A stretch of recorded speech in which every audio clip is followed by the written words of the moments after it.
Good evening, grave robbers, and welcome back to the television graveyard. We're your TV necromancers, Lara Print and Noah Houlihan. We've come here tonight to examine the spirits of past television shows, to find out which ones could be resurrected and should be resurrected, and which ones should just stay doomed. This is a podcast in which we'll analyze the history, the hype, and the aftermath of shows that ran only one season or only one episode. With me, as always, to celebrate our Halloween episode, is TV's Noah Houlihan. They said Transylvania was beautiful this time of year. They lied. It is Transylvania Rising. Yes, Transylvania Rising, a CW show from 2016. And it is your typical CW fare of supernatural drama. Yes, this is a show that I strongly feel would have probably run in a block with Supernatural. Yes. I think this would have been... Supernatural was already starting to be, toward the end of its run. It wouldn't end for another few years yet, but I could have definitely seen this being the heiress apparent. Yes, this looks exactly like something that the CW would run for 18 seasons. Indeed. How many seasons did Supernatural run? I believe 18, or it's still on. It's not still on, because I remember... I remember when it ended, people were, super mad. 15. Supernaturally mad? Mad.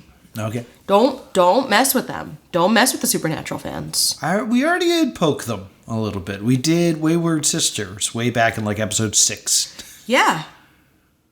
I'm still afraid. All right.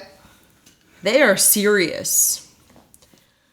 So we opened on a horse-drawn carriage hurtling through a foggy night as a man frantically yells, "Faster! Faster!" Yes, a man who I have in my notes as not Bruce Campbell. Because the rip that we watched, he kind of looked like Bruce Campbell. Fair. He is shrouded in darkness, and there was no way for me to say what he really looked like. So I was like, I'm going to think in my mind that that's Bruce Campbell. And then a wolf man on top of the carriage knocks the man off into a snowy ravine in the woods. The man climbs the ravine to see a full moon rising over a village that is clearly Transylvania. Supernatural knockoff, LOLO. Oh, logo. I thought those were my notes going LOLOL because that's very much in keeping with how I take notes. No, the logo. The logo, almost the exact font. It is their exact title treatment, just with the phrase Transylvania Rising. Yes, and I just want to talk about how dumb this is, in my opinion. You give the title Transylvania Rising after showing a man falling into a ravine. They're very counter ideas of Transylvania Rising and that falling. guy falling. Yeah, it's little things like that. I was like, that's not congruent. So, the man beats down the door of a church. Yeah, if I may. He's running and begging for help. He bursts into a church that is doing some late night churching. Yeah, some late night churching. Yeah, it's full to the brim with people doing some late night churching. And this might be my favorite part, is the priest totally thrown off his game. He's not a very good priest if a simple distraction like this throws off his whole churching. Turns to him and goes, "What do you have to say for yourself?"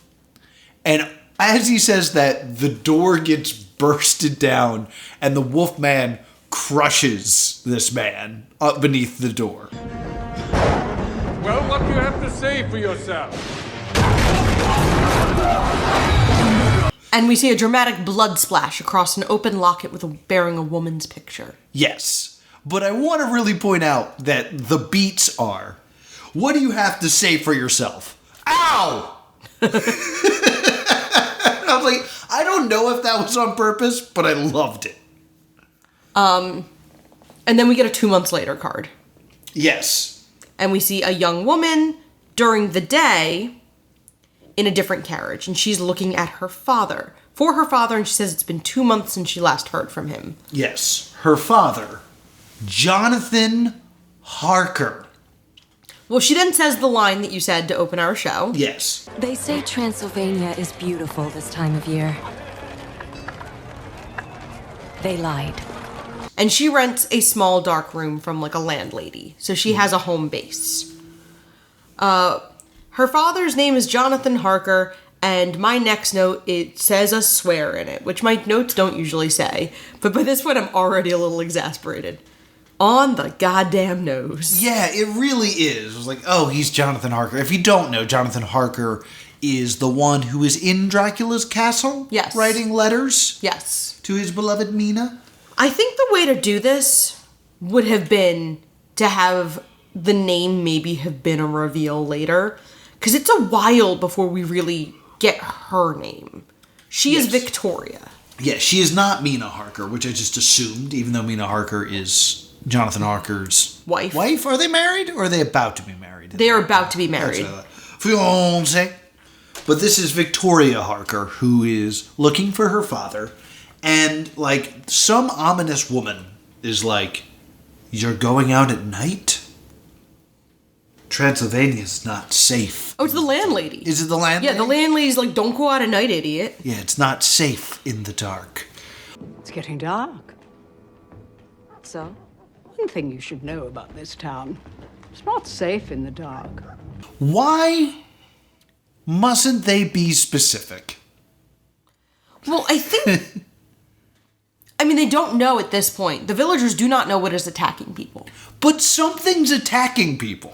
I mean... Like, why not say, there's been a string of murders? I mean, I guess she doesn't want, like... What's the refund policy? After she checks in, is it... She doesn't get a refund? Is it like a real hotel? Well, she at least has to stay the night if night has fallen and she shouldn't leave. Well... And she won't pay if she dies. So maybe be like, hey, don't go out there because of a thing, rather than, it's not safe in the dark. It's also supposed to sound like a very generic, like, a lot of innkeepers would tell a young woman not to go out alone after dark in a city. Right. So, when she goes, I can handle myself, you know she's thinking, like, standard, like, guy with knife. Yes. And she finds herself in a pub that is packed to the gills. I noticed that. So, despite how dangerous it is at night, we're all going to go out and have a drink. Are you passing through? I'm looking for my father. You should have just passed through. The I'm looking for my father, the constant, like, I'm looking for my father. This is the worst pull, but you know what it reminds me of? What? Do you remember the show Drawn Together? Yeah, I'm on a never-ending quest to save my girlfriend! I am Xander, and I am on a never-ending quest to save my boyfriend! That's what every time she says, I'm looking for my father, despite the fact that I know there's another, like, more relevant I'm looking for my father, like, that is on the tip of my tongue, I also keep thinking, I'm on a never-ending quest to save my girlfriend. I get it. So she meets up with a drunk who has clearly seen her father. Yeah, the drunk who is not Alan Tudyk, despite the fact that he kind of looks like Alan Tudyk. Fair. Has clearly seen her father, but doesn't want to say. Yeah. Because, again, no one in town can be specific. Well, he also is trying to get something out of her for it. Yes. So, she proposes a game. And he's like, ooh, I love a game. And then a puppet with a tricycle comes out. And says, if you bet your earrings or tell your secrets, make your choice. Make your choice. I was actually going to make the pull of past Stay Doomed episode. The Nerd. Okay. Remember when we watched The Nerd and it was like a guy desperately trying to improve his boss and his boss kept trying to leave and he kept going, but we'll play a game. And he's like, ooh, but I love games. Let's play, let's go on a picnic. In any case, she does my absolute favorite bar scam. Yes. I love this trick. I think it's ingenious. It's a shame we don't pour one out anymore, because I would easily have 5 shots right now. Oh, no. But she makes a bet that, and she doesn't sell it perfectly, but I digress, that she can drink 2 pints of beer before he can drink 5 shots. Yes. And he is overconfident. And she says something like, just to be fair, I can't touch your glasses and you can't touch mine. Yeah. Normally the sell for that is, it's not a bit where I'm going to like spill your glass and you're going to have to drink the shot off the ground. Or get a new one. Or something like that. So just to keep it fair, I won't touch your glasses, you won't touch mine. She tries to drink this beer, but it is Transylvanian beer, which is apparently not great. Oh, did you really buy that? Did you really buy her making the face and going, ugh, it's so bad? I did. Oh. Because, like, at first I was like, oh, she's just playing off that she doesn't drink. But everyone in the bar is also like, we know how terrible our beer is. They all celebrate how awful their beer is. That's not what I got from this at all. I got that she kind of does the, like, oh, ew, it's beer, it's gross. And they're all like, newcomer, you can't take our beer. Which, like, I totally think that might have been the intention. But what is said is, she goes, what beer is this? And he goes, haha, Transylvanian. And they all laugh, as if they are all aware that it's bad beer. If it was good beer, the joke would be something like, oh, too much for you, lass? Or something like that. But no, they celebrate how awful their hops are. I didn't take it that way. I thought it was that it was strong and that she... Well, I'll include it, and you can make the judgment in the comments down below. Oh, dear. What kind of beer is this? That is Transylvania beer, which is just north of Puss and just south of Puke.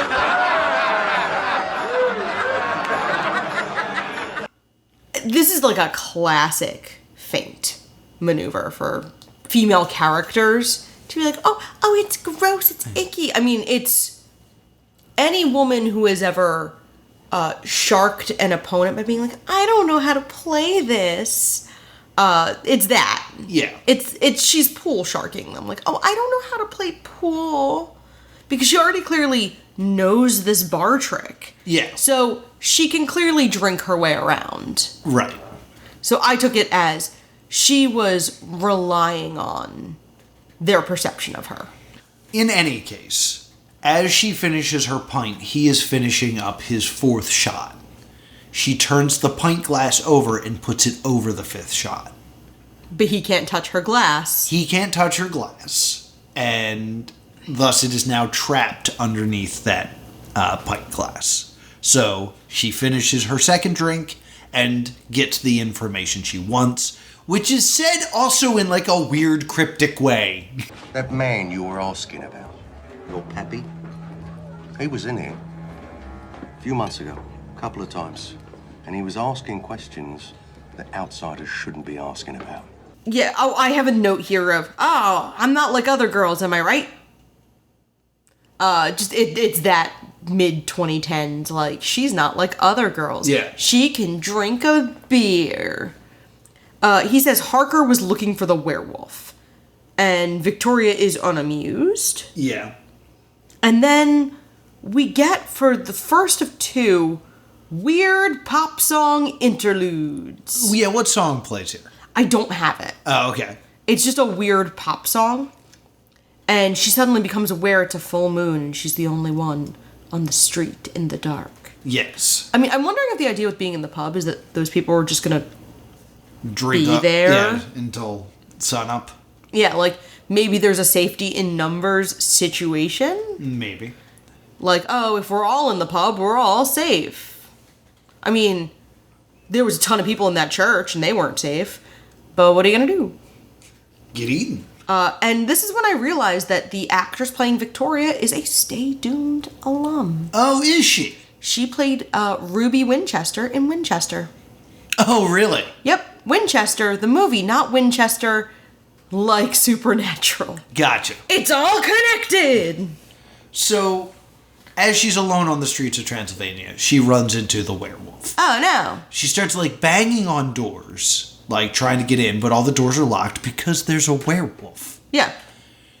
She's desperate to get some sort of sanctuary, some sort of protection. So she does what I can only describe as Princess Peach's aerial side A, where she jumps in the air and hip attacks a window and then like shatters it and like hits a table on the way. It looks like she dies. Yeah. Like she whips herself through a window, clips a table, gets showered in shards of glass, and the wolf's after her, and she's up. We went out a window. So she finds keys because she's in, like, the prison. Opens up the door to the cell, locks herself inside, gently touches the back of her head to the wall, and knocks herself unconscious.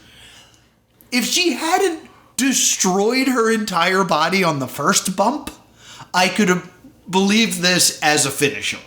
But instead, it's just like, oh, that wrecked her. No, she's fine. Oh, she touched a wall. Oh, she's dead.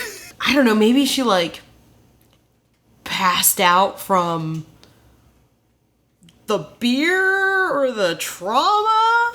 They definitely make it seem like she hits her head. Maybe. And, like, maybe it's supposed to be that she gets pushed back by the wolf, who is super strong, but they don't film it in a way that it looks impactful. No. So she blacks out and wakes up the next morning when the jailer throws a bucket of water on her. Yes. And she kind of makes a joke of like, not many times that a drunk person locks themselves in jail. Because she, again, probably does smell like booze. Because she just chugged those 2 beers. So he takes her for a drunk. Yes, who has locked herself in prison. And the constable introduces himself as a disgraced Scotland Yard detective named Inspector Lestrade. Now, before you explain this, Okay. my brain heard Lestat, which I was like, oh, he's the vampire from Interview with a Vampire, which is incorrect. No, so he's a disgraced Scotland Yard detective named Lestrade. Did perhaps another detective of renown humiliate him into exile? I'm gonna guess no? I'm assuming this is intended to be Inspector Lestrade of Scotland Yard from the Sherlock Holmes stories. Yes. Which then gives you another avenue. Yeah, to eventually introduce Sherlock Holmes into this. Yes. And then we also see his assistant, question mark? Yes. Oh, they get to the crime scene. You kind of jump over that, like, she gets let out, and then they're like, Inspector, we need you, there's been another murder. And she's like, I'm great at solving murders. She's like, I'm part of this. And he's like, I literally just met you, and you were in my prison cell. She's like, nah, I'm coming. And everyone's cool with it. Hey, I just met you, and this is crazy, but solve my murder. You're some weird lady. So That was way better than it should have been. that's good. Victoria, the inspector, and the hunchback, who we learn is named Igor, go to this crime scene. And I cannot stop staring at the actor who plays Igor, because he looks familiar. The Lestrade starts talking to the mayor and a few other people, and while he's doing that, Victoria and Igor measure the distance between the rafters and the wound, inspects the wounds, and, like, she and Igor start to kind of figure some stuff out. Yeah, they start doing all this, like, 1600 ballistic stuff. And she has the same kind of weird magnifying glasses. Hers are a little more elaborate than Ichabod Crane's in Sleepy Hollow in like Yeah. the Tim Burton version, but it's definitely that vibe. Well, she's handed special goggles by Igor that give her literally Batman detective vision. Yeah, she has like, there's a green lens that you can tell is supposed to be night vision. I was like, that's insane. But she deduces that the monster has opposable thumbs and is not an animal or a human. Yes. And then the mayor is quite polite to her. And I definitely get the impression the mayor is like potentially being set up as a romantic interest for her in the future. And I have a note here that says, it's ye old X-Files, but everybody's Scully and they're both wrong. Yes. And that's when I realized who the Hunchback is. Yeah, who's the Hunchback? I love Letterkenny. As do I. And I looked at you and went, oh my god. And you went, what? And I went, Stuart! Yes, the Hunchback is the actor who played Roald in Letterkenny. So I guess for him, kind of worked out that this show didn't work out. Yeah, so he could do Letterkenny. So he could go do Letterkenny, which has been probably more successful and lucrative than this was. Because Roald was on the tour, wasn't he? Yes, he was. So like, yeah. So there's one line I want to point out. Yes. Because I really enjoy it. A bunch of people are trying to get into the crime scene. Like, I guess these are supposed to be like reporters. And the inspector says, In theory, I'd break all your fingers apart from one. Why not the one? So you can point out to everyone the man who broke your fingers. I was like, I love that line. They end up following a lead to this area, and like I forget exactly what's going on that they're watching. It's some sort of like sport. Like I think it's like bullfighting maybe or something. Something like that. And it's being put on by a group of people that they refer to in the show as gypsies. Gypsies is not really a term we use anymore. It's an antiquated term for the Romani people. Yes. And this show's treatment of the Romani people is frankly appalling. Yeah, they're just like, villains. Yeah, this feels very weird, very lazy, and very outdated for 2016. Yes. Because, like, this is not the last 8 years thing we figured out. Like, that... It's a very weirdly... And as we get more into the show, you're going to understand why it's kind of, like, not the best portrayal. So, we see Coriander, who is the leader, which is also a food name, and I hate food names for female characters. Okay. A young man, who we don't know at this point, sees Victoria, panics, and bolts. Right. Victoria gives chase, as Lestrade grandstands about what a great detective he is. Yeah, nothing gets by me. And she has, like, pieced out in this. The young man's afraid and claims he knows Victoria and produces the blood-stained pocket watch from the first scene that has a photo of who you probably have guessed is Victoria. Yeah. And he said Where did you get that? There was a terrible slaughter at the church. Bodies everywhere. There were no survivors. You were there? Yes, I was there after the massacre to steal from the dead.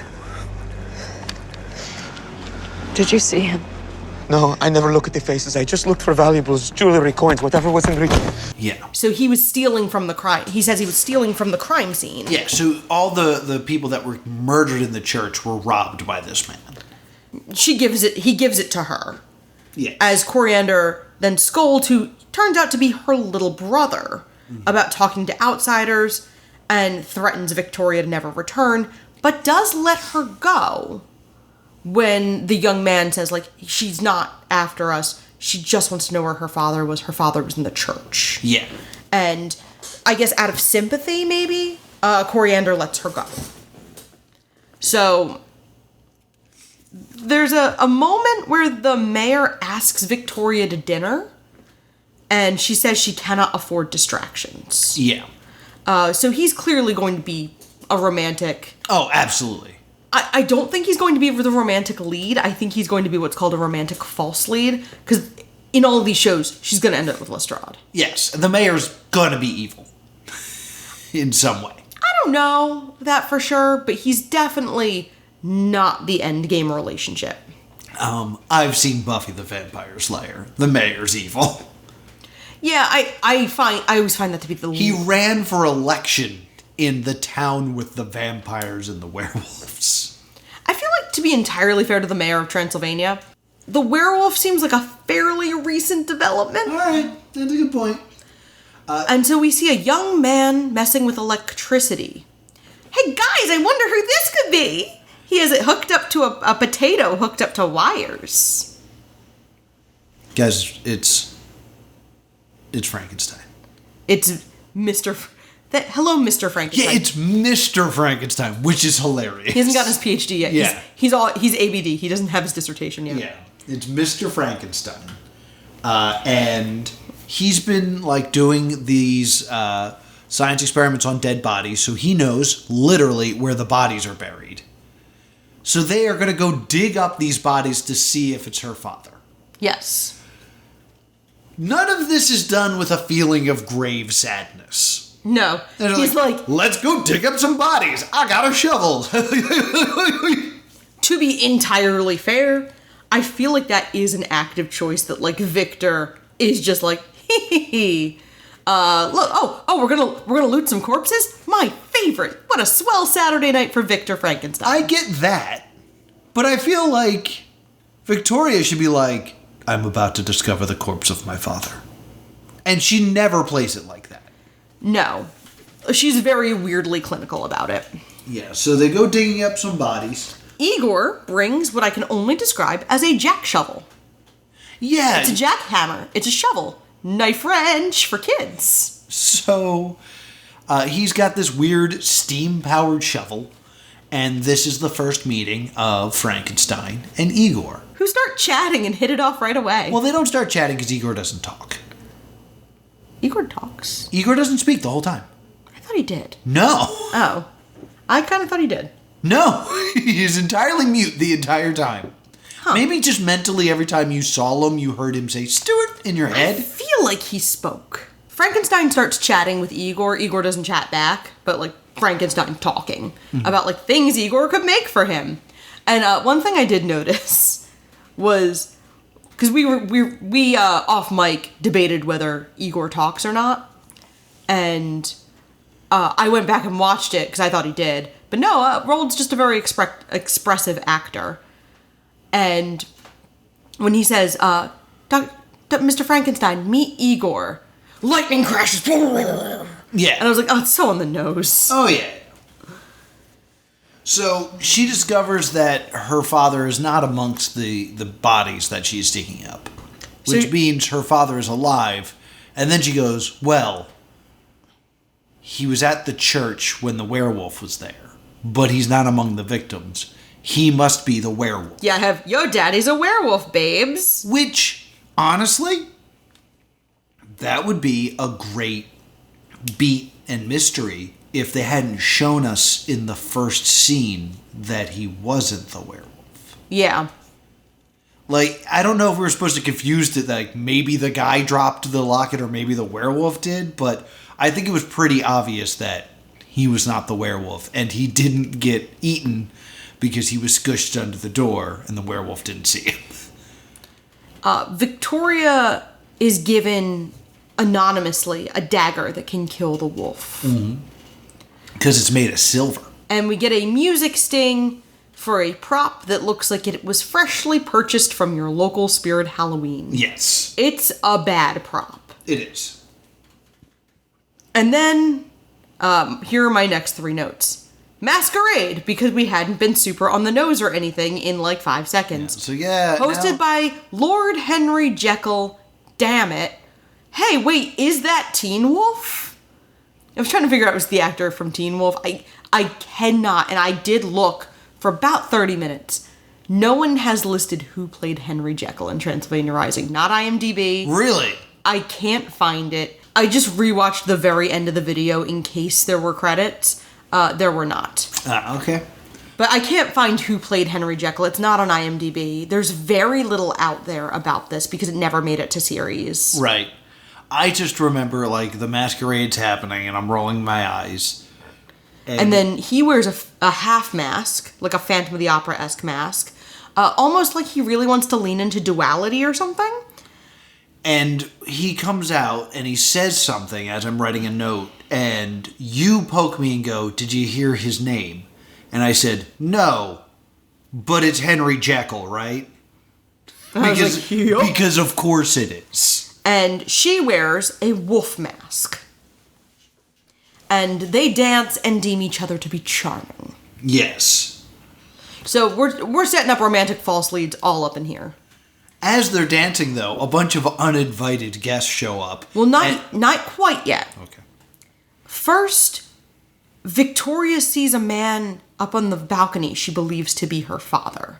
Okay. And then the uninvited guests roll Yes, in. a bunch of uninvited guests show up, and I write down, "Oh no, it's the Montagues." It's Coriander and her crew. Yes. And so Victoria bolts toward who she thinks is her father, and Lestrade takes off after her. They find a guard who is, like, blue in the face, and Lestrade explains what kind of drug they drugged him with, and then is immediately blow-darted? I think they say it's deadly nightshade. Yeah, it's... And they basically blow the powder in his face. They're like, oh, yeah. Like, the guy from Princess and the Frog. Oh, like Dr. Facilier? Yeah, this is like a Dr. Facilier curse. Just poof. So, the next shot, Victoria is in this so on the nose shot of her in the castle holding the candelabra. So cliche it hurts. And she finds her daddy. Yes. And my next note is, they sure did rush that reveal. Yes. I was like, I don't know that she should have found her father in the pilot. Well, she finds her dad, and, like, he, like, does the normal thing you'd expect of, like, you should have never come here, it's dangerous, like, all the cliches. And then mentions the moon, and there's, like, a brief moment where they tease that, like, she's gonna stab her dad because she thinks he's the werewolf. Yeah. But then the full moon rises, and her dad remains a dude.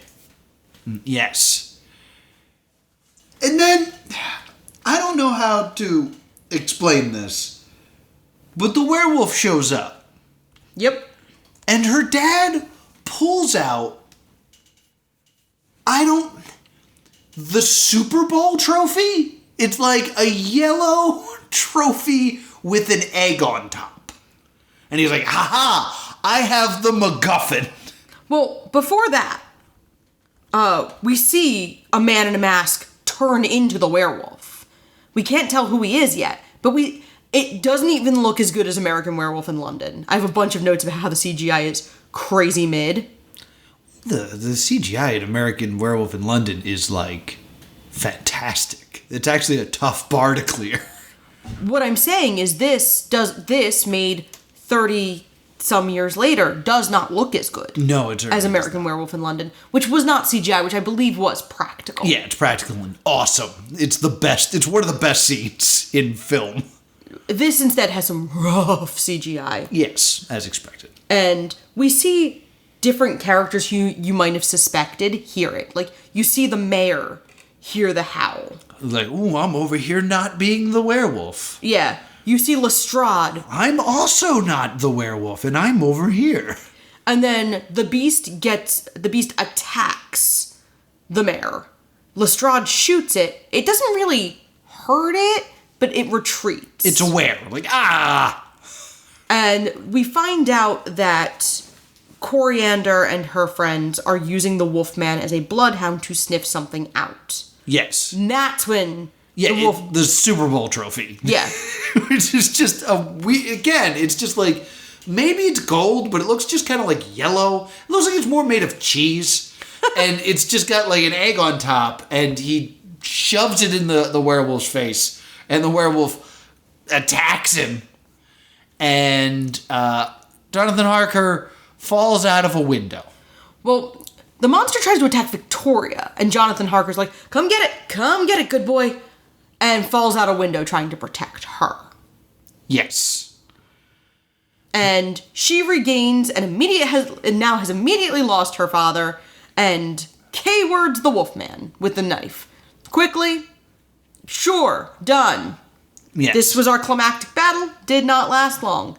And he morphs into the young man who had told her about her father. Who had the locket. Coriander's little brother, who she finds out gave her the knife, and he thanks her. Yeah. For putting him out of his misery. Yes. Why couldn't he just done it himself if that was the plan? If he actually wanted to die, and he had the knife, what was stopping him? It could actually even be a deep-seated religious thing of, like, not being able to, like... I guess. Take your own... we wouldn't have a plot. Yeah. So she's standing there with a knife in her hand over the corpse of this young man as Coriander and her lieutenant see them. And I'm just like, wow. They're evil. Okay. Yeah. We've made the people of color evil. Yep. Great. They sure are evil. And Victoria looks out the window, and they're really high up.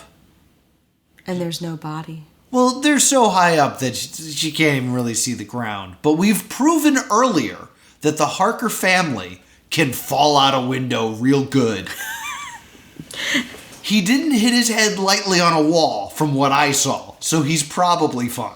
I mean, you know how some families have their different talents? Like, some families, everyone can cook, some everyone can sing. The Harkers fall out windows. They like fall out windows else. so good. So, Lestrade and Victoria, I guess, arrest them. And we just see her writing in her diary.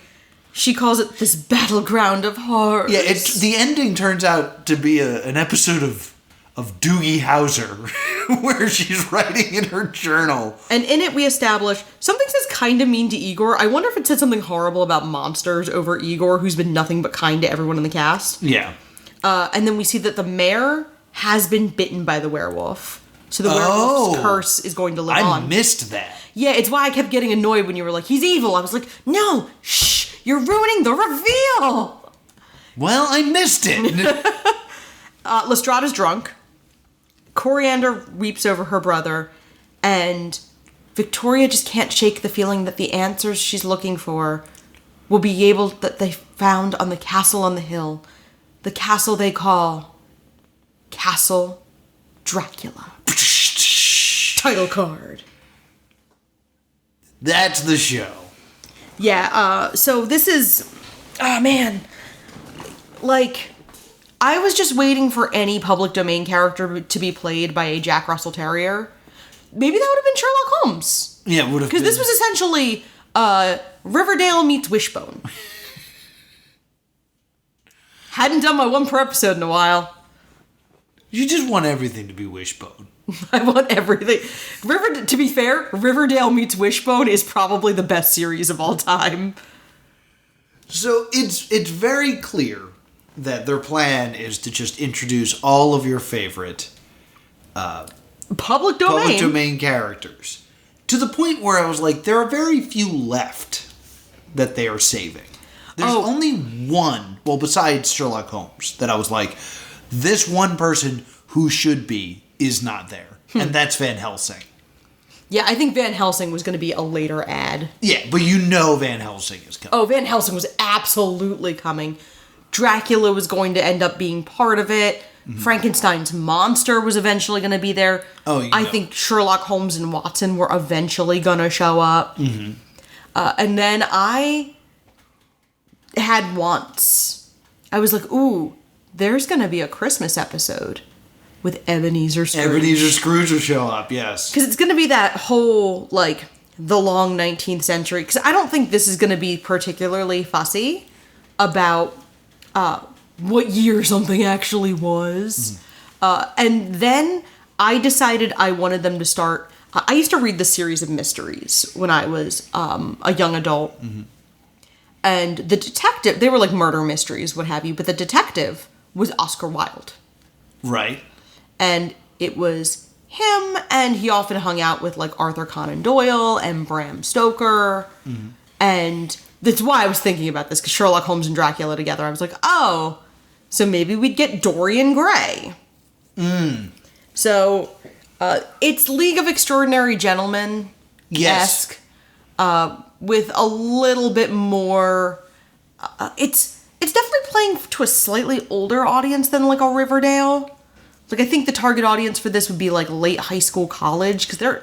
I mean, it's just Buffy with public domain characters. And, like, it seemed very clear to me that, like, we were going to get a few seasons deep, and it's like, yes, beware the sinister society of Grendel's mother, Mr. Wickham, a green light in the distance, a Murloc, Mr. and Wickham. Judas Iscariot. The monster of the week is just an F-boy. I'm going to marry your daughter. Gonna marry your dad, Ryan. Mr. Wickham has escaped with one of the Branham sisters. One of the what sisters? The Brom sister. I had him marrying the actual author of several other books. The Brom? The Bronte, excuse me. Bronte sisters. I was like, do you mean Stoker? Like, did Bram Stoker have daughter? I mean, he might have. No, I got my Jane Austen confused with my Jane Eyre. Excuse me. God, look at this loser. Doesn't know his Jane Austen from his Jane Eyre. Look, I don't feel good, and I threw in the green light in the distance, and I want points for that. No, just, I don't know my Jane Austen from my Jane Eyre sounds like a quote from, like, a teen movie in the 2000s. Yeah, that's something like, Juno would say. Oh, I was gonna say Easy A. I was gonna go, like, that's very Olive from Easy A, since, you know, my apologies to Mark Twain. Yeah. This show apologizes to Mark Twain. So, what's your verdict? So it's interesting. Like, I like this idea of just being like, what are the public domain characters that are going to attack? So there's part of me that's like, I like Buffy. I like this idea. I feel like I'd watch it. But you know what I didn't bother to watch? Once Upon a Time. Yeah. And that's basically the same idea.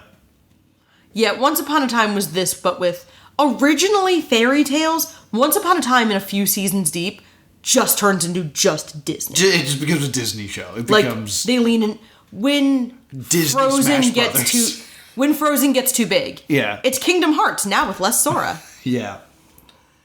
But with sexy Captain Hook. Like, I could totally see this being successful. I could see, like, people fawning over Igor and hot Mr. Frankenstein. I could see all of it. Lestrade would have been an internet boyfriend. But, like, it's greatly, in my opinion, lacking in fun. Like, I love the bar bet. The bar bet's my favorite scene. Because it's a scene from a movie I like called Pool Hall Junkies. But, like, that kind of, like, fun, she's getting the better over people, all that good stuff. Love it. But then that kind of fun goes away. And I could have used more fun to reinforce that this was going to be a fun show. I almost wonder if they were trying to cram so much exposition in. Like, I wonder if we went back and rewatched, like, the pilot of Buffy.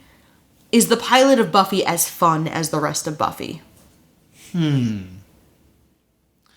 I think it is. Because, like, the moment from the Buffy pilot that sticks out in my mind is Xander's friend becomes a vampire. Jesse. And he has a stake to his heart, and it's like, don't make me do it, Jesse, man. And he's like, Xander, we're friends, man. Come on, don't do this. He turns into a vampire, and someone bumps into Xander, and that's how Xander kills him. Like, that's the fun of it. So, I would have liked a little bit more fun here. All right. I could agree with that. I want there to be a bit more levity and fun. I think it's a stay doomed by a hair. It's one of those things that it's either going to be a massive flop that gets made fun of, or a massive success and every actor's going to spend the rest of their lives at Comic-Con. Yeah. But, like, there's no middle ground with this one, and, like, it's pretty cheesy. Just be like, yo, everybody get hype. He's turning into Mr. Hyde. I kind of liked it. I think it's a stay tuned for me. Things to consider. 6 months after this pilot would have been airing, because this was made for the 2016 pilot season, a little mid-season replacement that takes a group of characters way too seriously airs, and it's a little show called Riverdale. Oh, yeah? I think this show doesn't exist because Riverdale does, honestly. Yeah, I mean, it's just Riverdale with public domain characters. If only. If only we'd gotten to see that dream through. You know, I also feel like if this had run parallel with Riverdale, the stories would be too similar. Because I guarantee when we get to season 5 of Transylvania Rising, the time traveler's showing up in H.G. Wells' time machine. And that would be right around when Riverdale's doing time travel. I regret to inform you there would have been a crossover. Yes. There would have absolutely... Because of the time machine. Yes! Wait, now I'm so sad. This is a stay tuned for me because I miss this. It's a stay doomed by a hair for me. And that's going to do it for Transylvania Rising. Join us next week. It's time for a post-mortem, gang. Yeah. As we look back on season 6, 7 of Stay Doomed. I think we just finished 6. Yes, we just finished 6. The last postmortem was the season 5 postmortem almost 1 year ago this very night. Yes, so we bring this season to a close with our annual postmortem. You don't want to miss it. And as always with the postmortem, if you have any questions that you want to talk to us and have us answer about this season as we reflect on the year that was, hit us up on the Discord. There should be a link in the description. But if not, where else can people find us? You can email us at thestaydoomedshow on gmail.com or on Facebook or X and Stay Doomed. And if you want to talk to me about, I don't know, what public domain character you want to see show up, I'm TV's Noah on Instagram. If you want to talk about things we could have crossed over with Riverdale, because why not? I'm at Out of Knives on Blue Sky. Until next time, stay doomed.